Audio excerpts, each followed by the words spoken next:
বন্ধুরা, এই মুহূর্তের আবহাওয়ার খবর যেটা দেখা গেছে, আপনারা জানেন আরেকটা ঘূর্ণিঝড় আসছে, চোখ রাঙানি ঘূর্ণিঝড়ের। আমি যদি একবার 3 তারিখ 4 তারিখে জুনে যাই, একটি ঘূর্ণাবর্ত তৈরি হচ্ছে মধ্য বঙ্গোপসাগরে। সেটা 5 তারিখ কিন্তু একটু একটু করে একটু বাঁক নিবে। আপনি একটু দেখুন, 6 তারিখে কিন্তু 7 তারিখ এখানে কিন্তু একটা নিম্নচাপ তৈরি হচ্ছে। এই পশ্চিম মধ্য বঙ্গোপসাগরে কিন্তু একটা নিম্নচাপ তৈরি হচ্ছে। সেই নিম্নচাপটা কিন্তু আরেকটু এগিয়ে, আমি যদি আরেকটু দেখি 8 তারিখের দিকে যদি একটু যাই, 8 তারিখের দিকে দেখুন, এটা কিন্তু ভারী একটা আকার নিচ্ছে। আমি যদি এবার উইন্ড গাস্টে যাই, আপনারা দেখতেই পারবেন, এই দেখুন একটা আকার নিচ্ছে ঘূর্ণিঝড়। এই যে ঘূর্ণিঝড় কিন্তু হবে কি না জানি না, কিন্তু এইটা কিন্তু একটা আকার নিচ্ছে। এইটা যখন মধ্য বঙ্গোপসাগরে তৈরি হচ্ছে, তখন এটা সম্ভবত এই দিকে যেতে পারে, বা এটা বাংলাদেশের চট্টগ্রামের দিকে আসতে পারে। তো এই যদি ঘূর্ণিঝড়ের রূপ নেয়, তাহলে এর নাম হবে ঘূর্ণিঝড় আসনা। আসনা বলে একটি ঘূর্ণিঝড় কিন্তু ফর্ম হবে। এখনও পর্যন্ত ঠিক জানা যায়নি কে নাম দিয়েছে। আমি এটা যদি জানি তাহলে আরও বলবো আপনাদেরকে বিস্তারিত, যদি এটা আরও আপডেট হয়।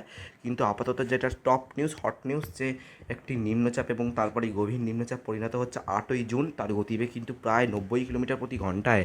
প্রায় ভালো রকম গতিবেগ। যখন 90 মানে রিমাল যে তাণ্ডব দেখিয়েছে কলকাতায়, সেই গতিবেগে কিন্তু অলরেডি বঙ্গোপসাগরে একটি ঘূর্ণাবর্ত তৈরি হতে পারে 8-7 তারিখে। তা সেটা নিম্নচাপে গভীর নিম্নচাপ হয় কি না, এখানে তো দেখাচ্ছে গভীর নিম্নচাপ হয়ে গেছে, কিন্তু এটা যদি আরও ইন্টেন্সিফাই হয়, তাহলে এটা বোঝা যাবে যে অতি গভীর নিম্নচাপ বা ঘূর্ণিঝড় হচ্ছে কি না।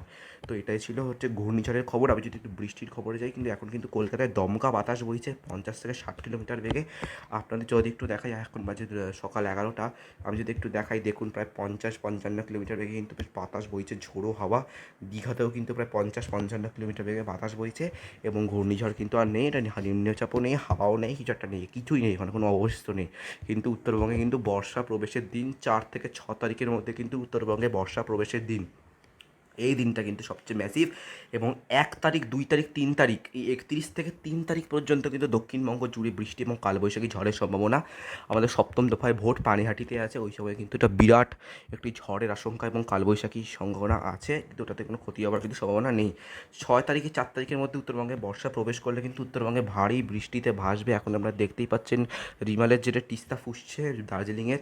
আপনি যদি একটু দেখেন, 7-8 তারিখে কিন্তু বেশ ভারী রকমের বর্ষা আলিপুরদুয়ার, শিলিগুড়ি, জলপাইগুড়িতে কিন্তু চলে আসবে। আমি যদি একবার দেখি, এই যে উইন্ড রেইন অ্যাকুমুলেশন যদি একবার দেখি 10 দিনের মাথায় কত মিলিমিটার বৃষ্টি হবে, আপনারা ঠিক দেখতে পারবেন। 10 দিনের মাথায় আলিপুরদুয়ারে 750 মিলিমিটার বৃষ্টি, গোয়ালপাড়ায় 780 মিলিমিটার বৃষ্টি, এবং জলপাইগুড়িতে 307 মিলিমিটার বৃষ্টি 10 দিন, আগামী 10 দিন। এবং ডিব্রুগড়, জোরহাটে যদি একবার দেখি, তাই কিন্তু জোরহাটে কিন্তু প্রায় 600 মিলিমিটার বৃষ্টি, তেজপুরে কিন্তু প্রায় 850 মিলিমিটার বৃষ্টি।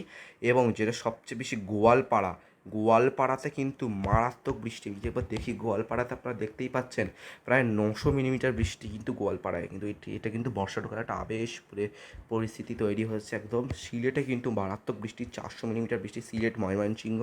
কেননা এখানে যে যে সবচেয়ে যে বৃষ্টি হয়, যে এরিয়াটা আছে মনসেনরাম, মেঘালয়, চেরাপুঞ্জি, ওইখানে কিন্তু প্রতি বছর বৃষ্টি হয় বলে কিন্তু মিলিমিটারটাও বেশি। এবং সিলেটের কাছে ওটা বলে কিন্তু সিলেটেও বৃষ্টিটা হবে। সিলেটের কাছে তোমার মানে সরি, মনসেনরাম, চেরাপুঞ্জি সিলেটের কাছে, ওই জন্য ওখানেও কিন্তু ঝড় বৃষ্টিটা বেশি হবে, প্রায় 900 থেকে 1000 মিলিমিটারের কাছাকাছি বৃষ্টি হবে।